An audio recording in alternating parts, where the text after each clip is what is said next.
जेव्हा जेव्हा या भूमीवर अंधार वाढू लागला, तेव्हा तेव्हा योग आणि ज्ञानाचा प्रकाश प्रज्वलित झाला. या पवित्र भारत भूमीवर अवतरले नवनाथ. नवनाथ म्हणजे केवळ संत नव्हते, ते होते योग, भक्ती आणि ज्ञानाचे सजीव रूप. मानवाला मोक्षाचा मार्ग दाखवणारे हे दिव्य महापुरुष होते. नवनाथ संप्रदायाचे प्रथम गुरु श्री मच्छिंद्रनाथ असे महायोगी, ज्यांचे ज्ञान काळ आणि मृत्यू पलीकडचे होते. असे सांगितले जाते की मच्छिंद्रनाथांनी एका माशाच्या पोटात राहून भगवान शंकर आणि माता पार्वती यांचे दिव्य ज्ञान ऐकले. याच ठिकाणी त्यांना योगाचे गूढ रहस्य प्राप्त झाले. हे ज्ञान सामान्य नव्हते, हे होते अमर योगाचे ज्ञान. भगवान शंकरांचा संदेश स्पष्ट होता.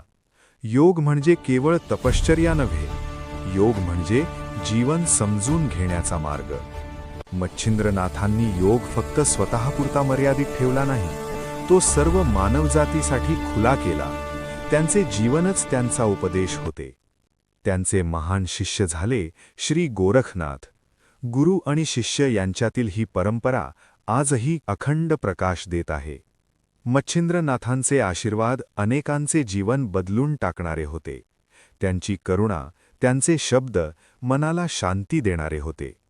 नवनाथ गाथेचा पुढचा अध्याय अजूनही अधिक अद्भुत आहे.